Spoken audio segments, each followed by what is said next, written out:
ఓం అజ్ఞానం తిమిరాంధస్య జ్ఞానాంజనశలాకయా చక్షురున్మిళితం येन తస్మై శ్రీగురవే నమః. శ్రీచైతన్యమనోభీష్టం స్థాపితం येन భూతలే స్వయం రూప కదా మह्यं దదాతి స్వపదాంతికం. వందేహం శ్రీగురో శ్రీయుతపదకమలం శ్రీగురూన్ వైష్ణవాంచ చ శ్రీరూపం సాగ్రజాతం సహగణ రఘునాథాన్వితం తం సజీవం సాద్వైతం సావధూతం పరిజనసహితం కృష్ణచైతన్యదేవం శ్రీరాధాకృష్ణపాదాన్ సహగణ లలితా శ్రీవిశాఖాన్వితాంశ.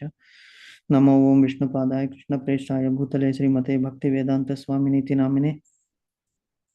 నమస్తే సరస్వతి దేవి గౌరవాణి ప్రచారిణి నిర్విశేష శూన్యవాది పాశ్చాత్య దేశతారిణి వాంఛాకల్పతరుభ్యశ్చ కృపా సింధుభ్య ఏవ చ పతితానాం పావనేభ్యో వైష్ణవేభ్యో నమో నమః. నమో మహావదాన్యాయ కృష్ణ ప్రేమ ప్రదాయతే కృష్ణాయ కృష్ణ చైతన్య నామ్నే గౌరత్విషే నమః. హే కృష్ణ కరుణా సింధో దీనబంధో జగత్పతే గోపేశ గోపికా కాంత రాధాకాంత నమస్తుతే తప్త కాంచన గౌరాంగి రాధే వృందావనేశ్వరి వృషభానుసుతే దేవి ప్రణమామి హరిప్రియ నీలాంచల నివాసాయ నిత్యాయ పరమాత్మనే బలభద్ర సుభద్రాయ జగన్నాథాయ తే నమః. జై శ్రీ కృష్ణ చైతన్య ప్రభు నిత్యానంద శ్రీ అద్వైత గదాధర్ శ్రీ వాషాది గౌర భక్త వృంద. హరే కృష్ణ కృష్ణ కృష్ణ హరే హరే హరే రామ్ రామ్ రామ్ హరే హరే. హరే కృష్ణ కృష్ణ కృష్ణ హరే హరే హరే రామ్ రామ్ రామ్ హరే హరే. హరే కృష్ణ కృష్ణ కృష్ణ హరే హరే హరే రామ్ రామ్ రామ్ హరే హరే. ఏకం శాస్త్రం దేవకీ పుత్ర గీతం ఏకో దేవో దేవకీ పుత్ర ఏవ చ ఏకో మంత్రస్య తస్య నామాని యాని కర్మస్యేకం తస్య దేవస్య సేవా. హరే కృష్ణ కృష్ణ కృష్ణ హరే హరే హరే రామ్ రామ్ రామ్ హరే హరే. హరే కృష్ణ మాతాజీ. హరే కృష్ణ ప్రభు. హరే కృష్ణ హరే కృష్ణ ప్రభు. హరే కృష్ణ మాతాజీ. హరే కృష్ణ మాతాజీ. మనం ఇవాళ 25th శ్లోక చదవాలి. 25th శ్లోక గురించి డిస్కస్ చేయాలి. 24th శ్లోక మొన్న కంప్లీట్ చేశాము. బ్రహ్మార్పణం బ్రహ్మహవి బ్రహ్మాగ్నో బ్రహ్మణాహుతం బ్రహ్మైవ తేన గంతవ్యం బ్రహ్మకర్మ సమాధిన అనేటువంటి దాన్ని మనం డిస్కస్ చేసాం. అందులో ఏమన్నా క్వశ్చన్స్ కానీ మీకు ఏమన్నా చెప్పదలుచుకున్నారా మాతాజీ?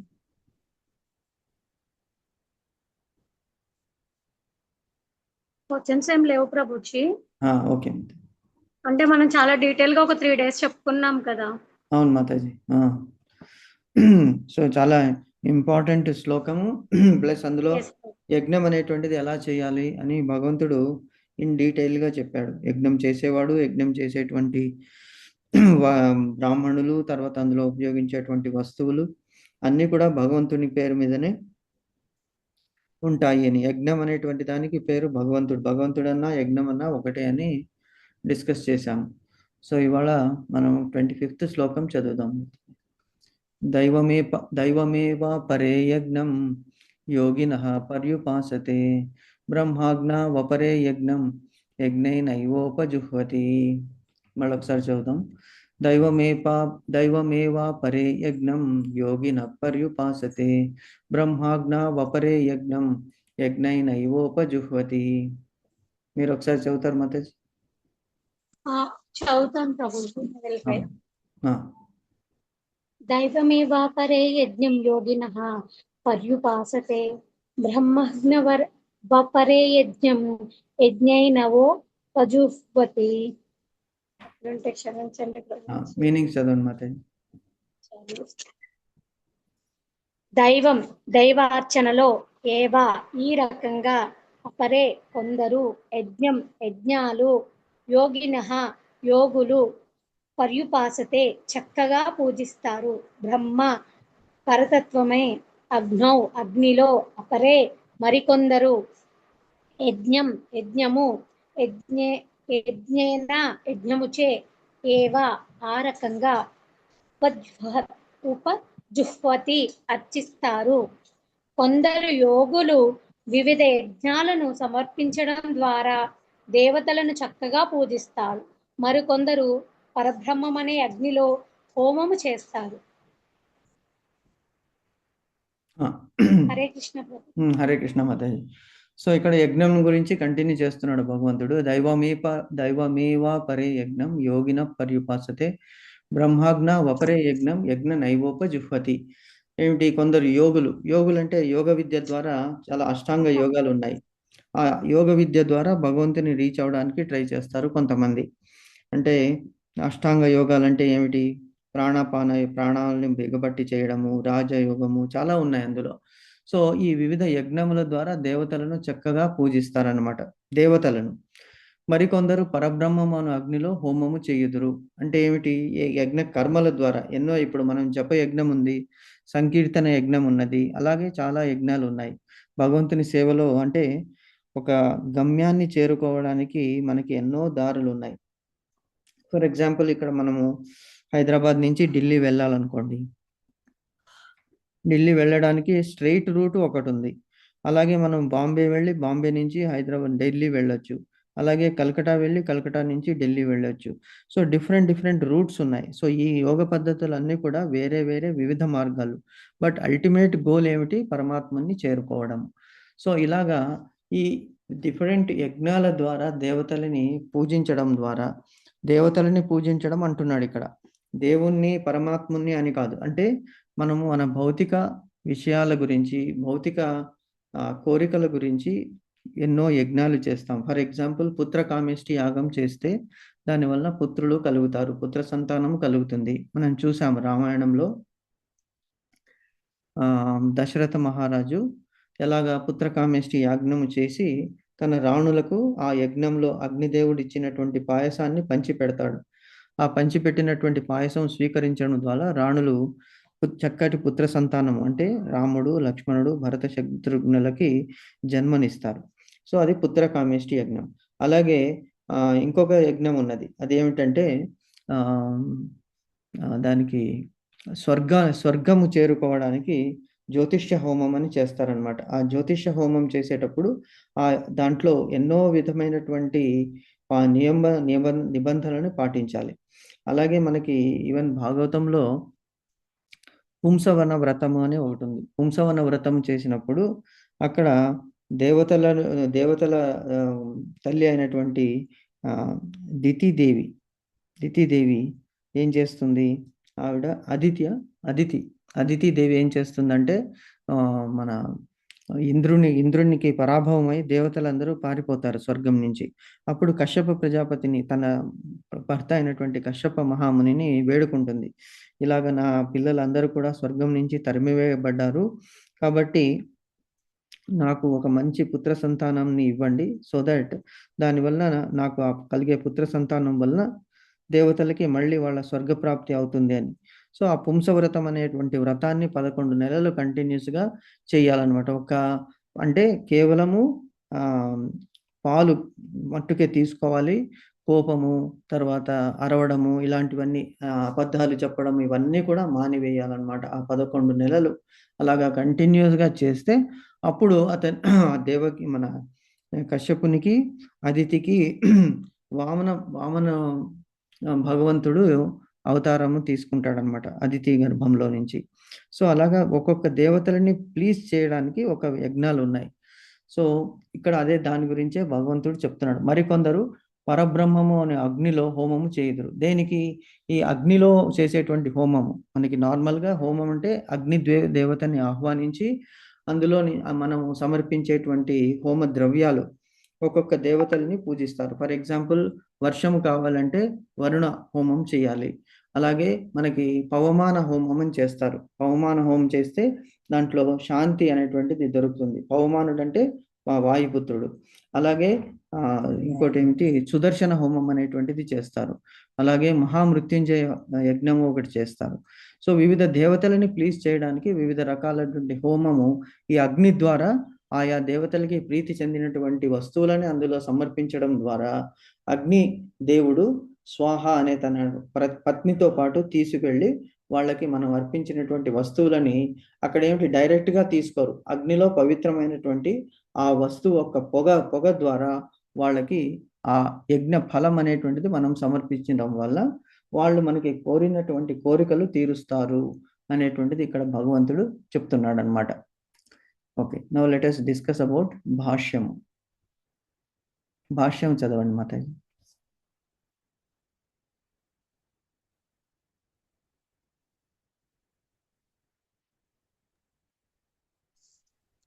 పైన వర్ణించబడినట్లు కృష్ణ భక్తి భావనలో విధులను నిర్వహించడంలో నెలకొని వ్యక్తి పరిపూర్ణ యోగి లేదా ఉత్తమ యోగి అని కూడా పిలువబడతాడు. కానీ దేవతార్చనలో అటువంటి యజ్ఞాలనే చేసి ఇంకొందరు కూడా ఉన్నారు. మరికొందరు పరబ్రహ్మమునకు లేదా భగవానునికి నిరాకార తత్వముకు యజ్ఞము చేస్తారు. అంటే వివిధ తరగతులను బట్టి వివిధ రకాల యజ్ఞాలు ఉన్నాయి. వివిధ రకాల కర్తల ద్వారా అటువంటి వివిధ తరగతుల యజ్ఞాలు కేవలము బాహ్యానికి యజ్ఞ వర్గీకరణను సూచిస్తాయి. యథార్థానికి యజ్ఞం అంటే దేవదేవుడైన విష్ణువును సంతృప్తి పరచడము. అతడే యజ్ఞుడని కూడా తెలియబడతాడు. నానా రకాలైన యజ్ఞాలను 2 ప్రధాన తరగతులుగా విభజించవచ్చును. అవే లౌకిక సంపత్తుల యజ్ఞము, దివ్య జ్ఞానాన్ని పొందడానికి చేసే యజ్ఞము. కృష్ణ భక్తి భావనలో ఉన్నవారు దేవదేవుని ప్రీత్యర్థము తమ లౌకిక సంపత్తులన్నిటినీ త్యాగం చేస్తారు. కాగా ఏదో తాత్కాలికమైన భౌతిక సుఖాన్ని కోరే ఇతరులు ఇంద్ర సూర్య దేవతల ప్రీత్యర్థము తమ లౌకిక సంపత్తులను త్యాగం చేస్తారు. ఇంకొందరు అంటే నిరాకారవాదులు నిరాకార బ్రహ్మములో విలీనం చేయడం ద్వారా తమ వ్యక్తిత్వాన్ని త్యాగం చేస్తారు. విశ్వాసానికి వేడిని కలిగించడం, నీళ్లు అందించడం, వెలుగుని ఇవ్వడం వంటి లౌకిక కార్యాలను నిర్వహించడానికి పర్యవేక్షించడానికి భగవంతునిచే నియామకమైనట్టి శక్తిమంతులైన జీవులే దేవతలు.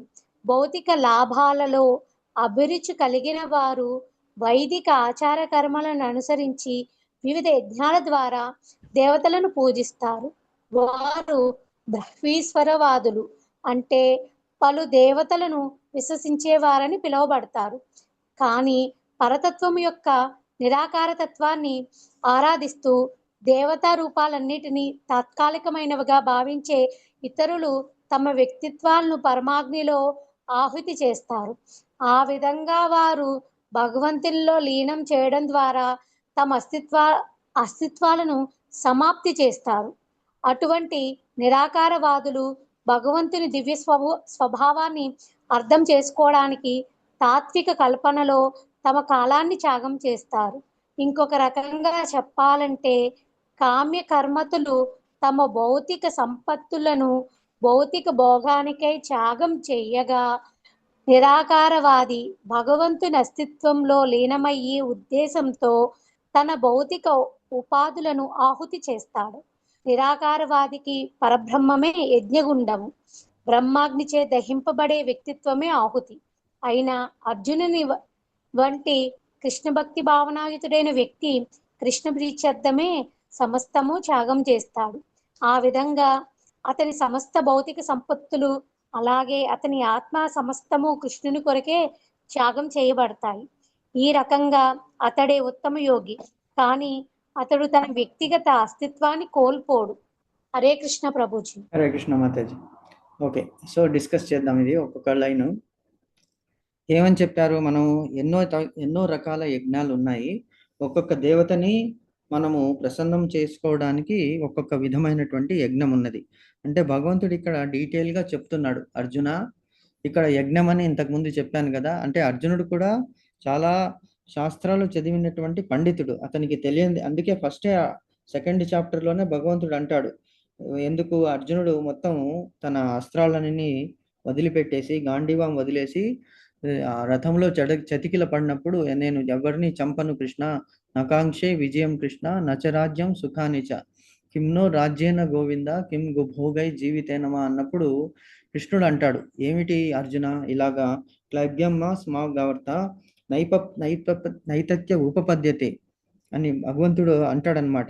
అనార్యజుష్టమస్వర్గం అకీర్తికరం అర్జున, నువ్వు మాట్లాడుతున్నది పండితుడిలాగా మాట్లాడుతున్నావు, కానీ పండితుల భాష వేరే ఉన్నది. నువ్వు మాట్లాడే దాంట్లో రణాన్ని వదిలి వెళ్ళిపోదాము, భిక్షం ఎత్తుకొని బతుకుదాము, గురువుని హత్వాని మహానుభావం భోక్షమైపీఖ లోకే అంటాడు. అంటే గురువుల్ని చంపడానికంటే భిక్షం ఎత్తుకోవడమే బెటర్ అని అంటున్నావు అర్జున. కానీ ఇది సరి అయినది కాదు. నువ్వు చేస్తున్నది ఏమిటి? ఒక యజ్ఞము చేస్తున్నావు. ఇప్పుడు యజ్ఞం అంటే ఏమిటి? యుద్ధము అంటే కర్మ. అన్ని కర్మలు కూడా యజ్ఞం వైపే దారి తీస్తుంది అనమాట. మనం ఇప్పుడు జపయజ్ఞం చేస్తున్నామంటే అది కర్మ. ఎటువంటి కర్మ? అది సకామ కర్మ. అది ఒక యజ్ఞం అవుతుంది. భగవంతుని కీర్తిస్తున్నాము, స్మరణం చేస్తున్నాము. ఇది ఇప్పుడు మనం చేస్తున్నది ఏమిటి? శ్రీమద్ భాగవతము, భగవంతుని ముఖారవిందం నుంచి వచ్చినటువంటి భాగవత శ్లోకాలని మనం చదువుకుంటూ అర్థం చేసుకుంటున్నాము. ఇది కూడా ఒక యజ్ఞమే. సో ఇలాగా డిఫరెంట్ టైప్స్ ఆఫ్ యజ్ఞాలు ఉన్నాయి. అయినప్పటికీ అర్జున, నువ్వు చేసేటువంటి యజ్ఞం ఏమిటి? కర్తవ్యము. క్షత్రియుడు కాబట్టి నువ్వు యుద్ధములో తప్పకుండా నీ కర్తవ్యాన్ని నిర్వహించాలి. అదే నీ యొక్క యజ్ఞము. అది నువ్వే నాకు సమర్పించేటువంటి ఏమిటి నైవేద్యము అని అనుకోవాలి. కానీ నువ్వు యజ్ఞం నుంచి వెళ్ళిపోతున్నావని చెప్తున్నాడు. ఎలాగా అంటే నువ్వు కూడా భౌతిక జీవనం గురించి పాటుపడుతున్నావు. భౌతిక జీవనం అంటే ఏమిటి? నేను యుద్ధము చెయ్యను, కేవలం భిక్షం ఎత్తుకుని నా బ్రతుకు నిర్వహణని చేపిస్తాను అంటున్నావు. కానీ అదేమిటి? కేవలం లౌకికమైపోయింది. అంటే అది సకామ కర్మ అయినది. యుద్ధము చేయకుండా ఏం చేస్తున్నావు? యుద్ధం నుంచి పారిపోయి ఉదర పోషణకై భిక్షాటన చేసుకుంటున్నావు. అది నీకు తగదు. ఎలా మరి ఏం చేయాలి? నీకు నిర్దేశించినటువంటి యాగాన్ని చెయ్యాలి అని ఎక్స్ప్లెయిన్ చేసుకుంటూ వస్తున్నాడు. కొందరు ఏం చేస్తున్నారు? స్వార్థం గురించి దేవతలని ప్రార్థిస్తారు. ఏమిటి స్వార్థము? డబ్బు కావాలి అంటే ఒక యజ్ఞం చేయాలి, పుత్రుడు కావాలి ఇంకొక యజ్ఞం చేయాలి, స్వర్గం కావాలి ఇంకొక యజ్ఞం చేయాలి. ఇలాగా వేరే వేరే దేవతలను, వర్షం రావాలి, వరుణ దేవుణ్ణి పూజించాలి, వరుణ యజ్ఞం చేయాలి. మనకి భాగవతంలో కూడా ఒక చోట చెప్తారు, గోవర్ధనగిరి పర్వతాన్ని పూజిస్తూ భగవంతుడు చెప్తాడు. నంద మహారాజు వీళ్ళందరూ కూడా వర్షాన్ని గురించి ఇంద్రునికి యజ్ఞం చేస్తుంటారు. ఎవ్రీ ఇయర్ చేసి అతనికి ఆ నైవేద్యాన్ని పెడుతుంటారన్నమాట. కృష్ణుడు చెప్తాడు, ఎందుకు ఇంద్రునికి నైవేద్యాలు పెడుతున్నారు? మనకి ఇచ్చేటువంటి సంపద అంతా ఈ గోవర్ధన పర్వతము, ఇందులో ఉన్నటువంటి చెట్లు, ఈ చెట్ల వల్ల మేఘాలోకి ఈ చెట్లు తగిలి వర్షం పడుతున్నది. అంతేకాని వేరే దేవతలని అర్చించాల్సిన అవసరం లేదు. ఎందుకంటే భగవంతుడే గోవర్ధన రూపంలో ఉన్నాడు కాబట్టి గోవర్ధనగిరికి మీరు పూజలు చేయండి అంటాడు. అప్పుడు అంటే వర్షం గురించి మనం ఒక దేవతని కానీ, ఒక చెట్టుని కానీ, ఒక పుట్టని ఇప్పుడు కూడా మనం చేస్తున్నాం. నాగుల చవితి రోజు నాగపాముకి మనం పుట్టలో పాలు వేస్తాం. అది ఒక యజ్ఞం. సో ఇలా వరలక్ష్మి వ్రతం అనేటువంటిది ఒకటి చేస్తాం. అది కూడా యజ్ఞము. సో ఇక్కడ చెప్పినటువంటి డిఫరెంట్ యజ్ఞాలు దేని గురించి చేస్తున్నారు అనేటువంటిది ఇంపార్టెంట్. సో దేవతార్చనలో అటువంటి యజ్ఞాలను చేసేవారు కొందరు ఏం చేస్తున్నారు? పరబ్రహ్మము లేక నిరాకార బ్రహ్మను ఉపాసించేవారు ఇంకొందరు కలరు. అంటే భగవంతునికి ఆకారం లేదు. ఆకారం లేదంటే లేదని కాదు, అతనికి ఒక నిర్దిష్టమైనటువంటి ఆకారం లేదు. అతడు ఎటువంటి ఆకారాన్నైనా తీసుకుంటాడని చెప్పేసి కొంతమంది యజ్ఞాలు చేస్తుంటారు. ఇలాగా డిఫరెంట్ టైప్స్ ఆఫ్ యజ్ఞాలు ఉన్నాయి. వాళ్ళ ద్వారా నిర్వహించే యజ్ఞంలో బాహ్య వర్గీకరణ మాత్రమే సూచించును. అంటే what is the purpose of that యజ్ఞ ఈజ్ వెరీ ఇంపార్టెంట్. మనం చేసేటువంటి యజ్ఞం ఏమిటి? భగవన్ నామ సంకీర్తనము, జ్ఞాన యజ్ఞము. మనం చేస్తున్న యజ్ఞం ఏమిటంటే జ్ఞాన యజ్ఞము. భగవంతుడు అంటాడు కర్మయోగము. ఇప్పుడు మనం చేస్తున్నది ఏమిటి? దివ్య జ్ఞానం. అంటే జ్ఞాన యోగం అనేటువంటిది చాప్టర్, ఇది 4th చాప్టర్. అంటే జ్ఞానము, భగవంతుడు అంటే ఎవరు? నువ్వు సరి అయినటువంటి జ్ఞానాన్ని తీసుకోవాలి. ఏమిటి? కర్మ ఒకటే చేస్తాను. సరే, ఇంతకు ముందు చాప్టర్లో 3rd చాప్టర్లో కర్మయోగం గురించి భగవంతుడు చెప్పాడు. ఏమిటి? నిష్కామ కర్మ చెయ్యాలి, without attachment you have to do. కర్మణ్యే వాధికారస్తే మా ఫలేషు కదాచన మా కర్మ ఫలహేతుర్భో మాతే సంగోస్త్వ కర్మణి. కర్మం చేయడంలోనే నీకు రైట్ ఉన్నది, కర్మ ఫలం కాదు అని చెప్పావు. మరి వర్ణాశ్రమ ధర్మాల గురించి చెప్పావు. కర్మ ఫలితం ఆశించవద్దు అని చెప్పావు. కరెక్టే. మరి ఇప్పుడు ఇక్కడేం చెప్తున్నావు? జ్ఞానము కూడా తెలుసుకో. అంటే కర్మము చేస్తూ దేని గురించి చేస్తున్నావు అనేటువంటి జ్ఞానము కూడా ఇంపార్టెంట్. జ్ఞానము లేనటువంటి కర్మ వేస్ట్ అంటారు. అలాగే జ్ఞానం ఒక్కటే ఉంటే సరిపోదు, కర్మము కూడా చెయ్యాలి. సో జ్ఞానము కర్మము రెండూ జత కూడి చేసేటువంటిది కర్మ అనిపిస్తుంది. అది ఏమిటి? యజ్ఞం అనిపిస్తుంది. జ్ఞానముతో పాటు చేసేటువంటి కర్మ యజ్ఞం అనిపిస్తుంది. సో నీకు ఏమి చేయాలనుకుంటున్నావు? ఇప్పుడు మన అల్టిమేట్ గోల్ ఏమిటి? ఈ నిరాకారవాదులు ఏం చేస్తారంటే బ్రహ్మయజ్ఞం చేసి అందులో వాళ్ళు బ్రహ్మంలో లీనమైపోయడానికి వాళ్ళు యజ్ఞం చేస్తారు. అంటే ఎగ్జిస్టెన్స్ కోల్పోతారనమాట, తమ వ్యక్తిత్వాన్ని కోల్పోతారు. కోల్పోవడం అంటే ఏమిటి? వాళ్ళు ఏమంటారు? ఇవన్నీ కూడా ఒక మిథ్య, అంటే మనం చూస్తున్నదంతా కూడా ఒక మిథ్య. ఎందుకు అలాగంటున్నారు వాళ్ళు అంటే, ఈ ప్రపంచంలో మనకు కనిపించేది, ఇవాళ కనిపిస్తున్నది ఒక విధమైనటువంటి, మనం చూసాము వైజాగ్లో ఐ థింక్ ఒక 10-12 సంవత్సరాల క్రితం సునామీ వచ్చింది. ఆ సునామీ వచ్చినప్పుడు మొత్తం వైజాగ్ సిటీ అంతా కూడా వాష్ అయిపోయింది. తర్వాత ఏమైంది? మళ్ళీ సముద్రం లోనికి వెళ్ళిపోయింది. మళ్ళీ they have rebuilt the city. So 10-12 సంవత్సరాల ముందు నేను ఒక 20 ఇయర్స్ బ్యాక్ వైజాగ్ వెళ్ళాను. అప్పుడు వైజాగ్కి ఇప్పుడు వైజాగ్కి I may not be able to identify, ఎందుకంటే there will be so much of change. అంటే అప్పుడు ఏమైంది? ఈ మాయకి లోనుపడ్డాం అనమాట. అంటే 25 సంవత్సరాల క్రితం ఉన్నటువంటి వైజాగ్ ఇప్పుడు లేదు. అంటే అది వాళ్ళ వాదన అనమాట. సరే, ఒక 100 సంవత్సరాల తర్వాత ఏమవుతుంది? ఇప్పుడున్నటువంటి వీధులు, ఇప్పుడున్నటువంటి టౌన్ ఎవరు గుర్తించలేరు. సో అంటే ఇదొక మాయ. Because what is today is not there tomorrow అనేటువంటి వాదనతో వాళ్ళు ఏమంటారు? మళ్ళీ మళ్ళీ ఈ పుట్టుక తర్వాత గిట్టుక వద్దు, కాబట్టి మేమేం చేస్తున్నాము? భగవంతునిలో ఐక్యమైపోతున్నాము. దాన్నే సాష్ఠి అంటారు. 5 రకాల మోక్షం ఉంది. ఒకటి సారూప్యము. సారూప్యం అంటే భగవంతుని లాగా మనం రూపం కావాలని కోరుకోవడం.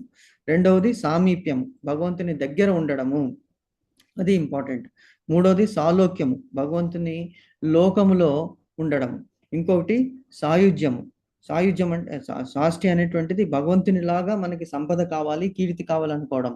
సాయుధ్యము అంటే భగవంతునిలో ఐక్యం అవ్వడం, అది వీళ్ళు చేస్తున్నారు. అంటే ఎగ్జిస్టెన్స్ కోల్పోతున్నారు. మళ్ళీ మళ్ళీ నేను ఏ జన్మను తీసుకోకూడదు. మోక్షంలో వెళ్తే జన్మ తీసుకోవడం అంటూ ఉండదు. కానీ మనము భగవంతుని సామీప్యమన్నా కోరుకోవాలి, సారూప్యమన్నా కోరుకోవాలి, సాలోక్యమన్నా కోరుకోవాలి. కానీ సాష్టి మరియు సాయుధ్యం అనేటువంటిది కోరుకోకూడదు. సాష్టి అంటే మనలో గర్వం వచ్చేటువంటి ఛాన్సెస్ ఉన్నాయి. సాష్టి అంటే భగవంతుని లాగానే ఐశ్వర్యము, భగవంతుని లాగానే రూపము, కీర్తి, యశస్సు, జ్ఞానము, వైరాగ్యం అన్నీ వస్తాయి. ఈ 6 గుణాలు కలిగినటువంటి వాడే భగవంతుడు. అనంతమైనటువంటి గుణాలు అన్నమాట ఇవి. అనంతమైనటువంటి సంపద, అనంతమైనటువంటి కీర్తి, అనంతమైనటువంటి ఐశ్వర్యము, అనంతమైనటువంటి అందము, అనంతమైనటువంటి జ్ఞానము, అనంతమైనటువంటి వైరాగ్యము. ఈ 6 గుణాలు కలిగినటువంటి వాడు భగవంతుడు. మరి మనకు కూడా అది కోరుకోవడం అంటే భగవంతుడు అనుగ్రహిస్తాడు. కానీ ఎప్పటికీ కూడా మనకి భగవంతుడంతా రాదు, వస్తుంది. దానివల్ల మనకి గర్వము వచ్చేటువంటి అవకాశం ఉంటుందన్నమాట. కానీ భగవంతుని సామీప్యము, భగవంతుని సాలోక్యము, భగవంతుని సారూప్యము వలన మనం భగవంతునికి సేవ చేయాలని కోరుకోవాలి. అదే మనకి విష్ణుతత్వంలో విష్ణు భక్తులు ఏం కోరుకోవాలంటే సాయుధ్యము, సాష్ఠి అనేటువంటిది కోరుకోకుండా ఈ 3 మోక్షాలని కోరుకోవాలి. సామీప్యము, సాలోక్యము, సారూప్యము మట్టుకే కోరుకోవాలి. సో ఇది నిరాకారవాదులు. నిరాకారవాదులు అంటే వాళ్ళని మాయావాదులని కూడా మనం అంటాం. మాయావాదులు అంటే వాళ్ళు ఏమిటి? భగవంతునికి రూపం లేదు, ఇవన్నీ కనిపించేదంతా మాయ. కనిపించేదంతా మాయ కాదు. ఎందుకు అంటే మనం వీఆర్ ఏబుల్ టు ఫీల్. ఇవాళ మనం ఉన్నాము, మనం ఉన్నంత వరకు ఇది సత్యమే కదా. రేపు మనం వేరే జన్మ తీసుకుని వేరే రూపం తీసుకుంటే అప్పుడు మనకి వేరే లోకం వస్తుంది. అప్పుడు వేరే లోకంలో మనం ఉన్నప్పుడు అది మాయ ఎలాగవుతుంది? భగవంతుడు సృష్టించాడు కాబట్టి అది యథార్థము. సో ఇందుకే మాయావాదులకి, తర్వాత కృష్ణతత్వంలో ఉన్నటువంటి కృష్ణ భావనామృతంలో ఉన్నటువంటి వైష్ణవులకి ఇదే డిఫరెన్స్ అన్నమాట. కాబట్టి ఎప్పుడూ కూడా మనం భగవంతునిలో ఐక్యం అవ్వాలని కోరుకోకూడదు, భగవంతుని సేవ చేయాలని కోరుకోవాలి. అందుకే ఇక్కడ చెప్తున్నాడు, నిజమునకు యజ్ఞము అనగా యజ్ఞుడు అని పిలువబడు దేవాది దేవుడు అనగా విష్ణువు ప్రీత్యర్థం చేయబడినది. మనం చేస్తున్నది ఏమిటి? విష్ణు హ్యాపీ ఫీల్ అవ్వాలి, విష్ణు ప్రీతి గురించి చేస్తున్నాము. ఎందుకు విష్ణువుని ప్రీతి చెందాలి? ఎందుకు మనం విష్ణువుని ప్రీతి చెందించాలి అంటే, ఎలాగైతే తల్లిదండ్రులు పిల్లలకి ఎన్నో ఇస్తారు, ఒక్కసారి at least thank you daddy, thank you mummy అని మన పిల్లలు మనకి అన్నప్పుడు వీ ఫీల్ సో హ్యాపీ. వాళ్ళు ఏం చేస్తారు? పిల్లలు they may not be able to express in words, but they will come and they will hug us. మనల్ని కౌగిలించుకొని మన చెక్కిల మీద ముద్దు పెడతారు. ఎందుకు? They are so happy that you have given us. Same thing we are doing to God. మనం భగవంతుని చూడలేము, భగవంతుని టచ్ చేయలేము, భగవంతుని రూపము, గుణము, అతని మహిమల గురించి మనము ఊహించలేము. కానీ విన్నందువలన, శ్రవణం వలన అట్లీస్ట్ మనము ఒక ఊహలో భగవంతుడు ఇలా ఉన్నాడు, ఇటువంటి రూపం ఉన్నది, రూపము లేకుండా మనం ఉపాసన చేయడం అనేటువంటిది చాలా కష్టము. సో భగవంతుడు మనకి ఇచ్చినటువంటి ఈ జన్మలో మనకి ఇచ్చినటువంటి అవయవాలు, ఆ అవయవాలన్నీ కూడా సక్రమంగా పనిచేయడము, దీనివల్ల మనకి జ్ఞానము, ఆ జ్ఞానం వల్ల భగవంతుడు అనేటువంటి వివేకము, దానివల్ల సమాజానికి మనం చేసేటువంటి సేవ, దానివల్ల భగవంతుడు ప్రీతి చెందడం అంతా కూడా it is a sort of giving it back, అంటే భగవంతునికి అర్పిస్తున్నాం అనమాట. అందుకనే యజ్ఞం ఎలా ఉండాలి అని ఇక్కడ భగవంతుడు చెప్తున్నాడు. నిజమునకు యజ్ఞము అనగా యజ్ఞుడు అని పిలువబడి దేవాది దేవుడు అనగా విష్ణువు ప్రీత్యర్థము చేయబడినది. సో విష్ణువు ప్రీత్యర్థం చేయబడిన దాంట్లో స్వార్థం ఉండకూడదు. మరి మోక్షం కోరుకోవడం స్వార్థమే కదా అంటే, అక్కడ స్వార్థము ఎటువంటి స్వార్థము? అది సకామ కర్మ అయినటువంటి స్వార్థము. అక్కడ ఏం కోరుకుంటున్నాము? అక్కడ భగవంతుని సేవ చేయాలి.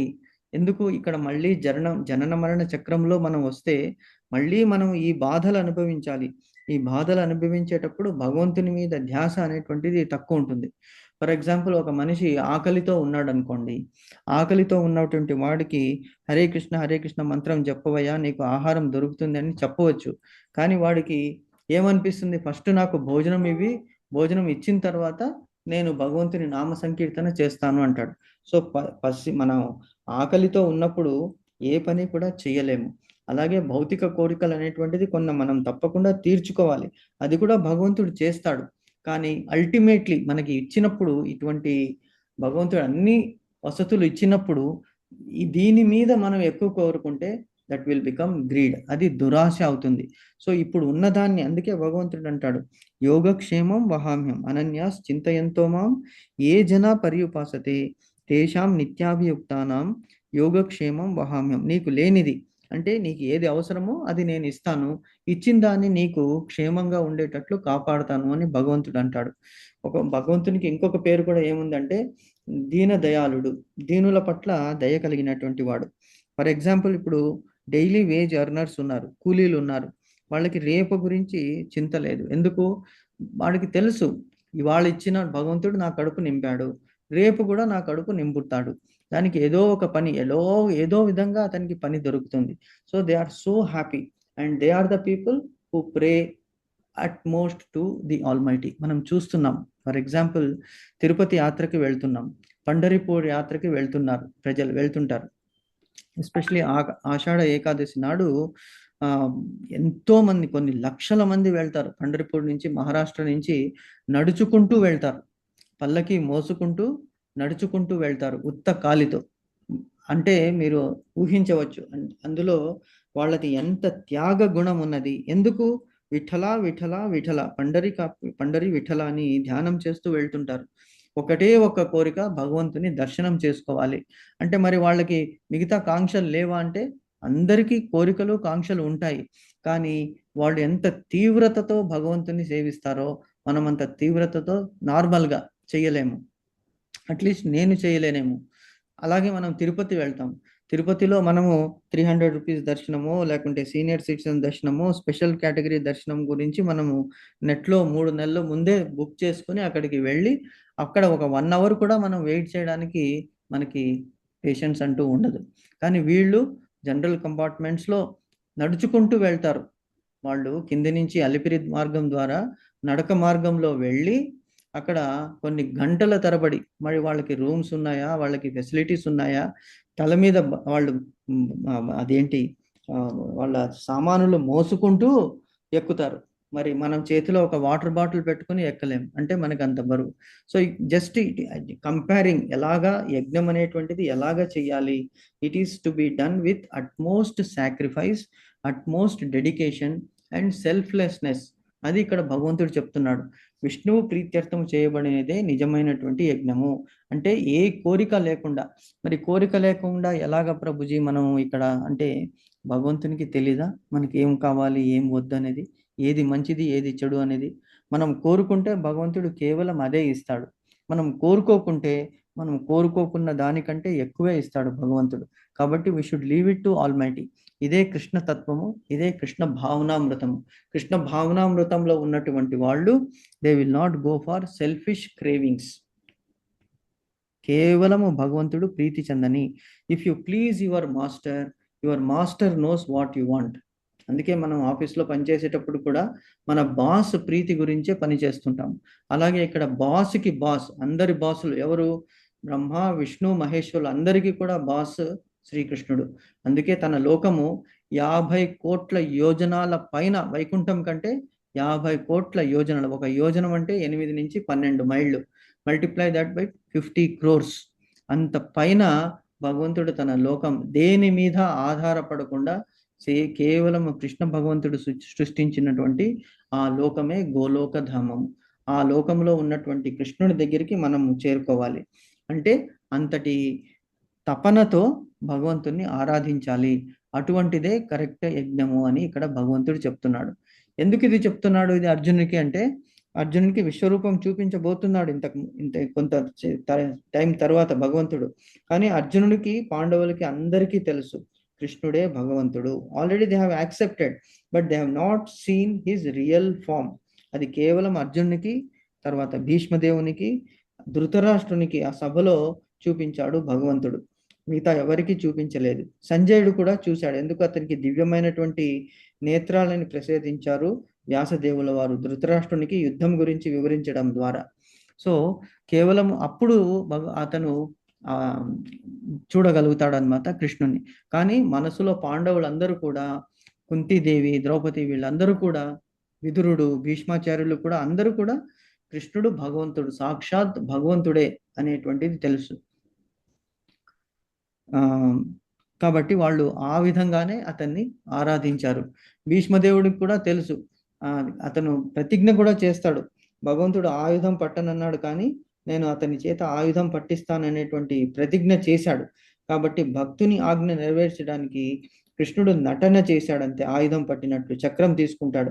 ఇదే కావాలి కృష్ణ, నిన్ను ఈ రూపంలో చూడాలి, ఒక యోధునిగా చూడాలనేటువంటి నా చిరకాల కాంక్షని నువ్వు పూరయించావు.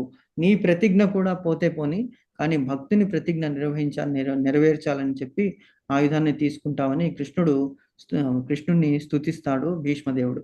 సో ఇది ప్రధానమైనటువంటి యజ్ఞము అని చెప్తున్నాడు. సో భగవంతుడు తర్వాత ఎక్స్ప్లెయిన్ చేస్తూ వెళ్తున్నాడు. ఏమిటని?